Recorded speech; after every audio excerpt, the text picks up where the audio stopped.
আসসালামু আলাইকুম। ওয়ালাইকুম আসসালাম। কোথায় থেকে আসছেন? কুষ্টিয়া। কুষ্টিয়া থেকে এই দোহারে আসছেন? দোহার।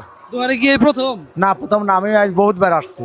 দোহারে এর আগেও আসছেন? আগেও আসছি। কোন কোন হাটে গেছিলেন? ওই যে ডাক বাংলা আসছি। নারিশা ডাক বাংলা এর আগে আসছিলেন? হ্যাঁ, এই যে আপনার আছে এই জায়গা আগে এবার হাট লাগেছিল, সেনে আসছি। ওই যে ওই জায়গা আসছি। মানে জয়পাড়া হাটে যান নাই কখনো? জয়পাড়া হাটে না, জয়পাড়া যায় না।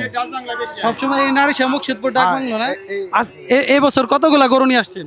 এবছর গরু আইছে আমার 30টা। 30টা গরু নিয়ে আসছেন। সবগুলা কি আপনার এই পালের গরু, ফার্মের, নাকি এগুলো আপনি এই সংগ্রহ করেন? 20টা আছে আমার এলাকা পালের। নিজের পালের? 20টা আর 10টা কিনা। 10টা কিনে নিয়ে আসছেন। আপনার কি মনে হইতাছে এই হাটে এবার সবগুলা বিক্রি করে যাইতে পারবেন ইনশাল্লাহ? বিক্রি তো লস লাভ বেশি যাবো, এ তো খাওয়ার জিনিস না। সব প্রতি বছর যতগুলো আনেন সবগুলা বিক্রি করে যান? গরু ফেরত নিয়ে যায়নি। গরু ফেরত নিয়ে যান না? না, আমি বেশি যাবো না। আমাদের মুকশেদপুরে কিন্তু সেই কুষ্টিয়া থেকে আমাদের 30টা গরু নিয়ে আসছে। মুকশেদপুরে প্রচুর গরু আসছে।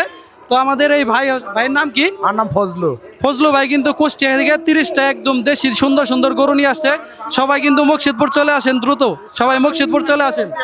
ধন্যবাদ আপনারে। আশা করি আপনি সবগুলা তাড়াতাড়ি ভালো দামে বিক্রি করা যাবেন ইনশাল্লাহ। আলহামদুলিল্লাহ, দেখি আপনারা দোয়া কি করে।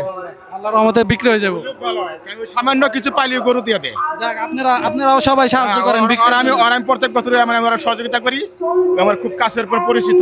ঠিক আছে, ঠিক আছে। ভাইয়ের গরু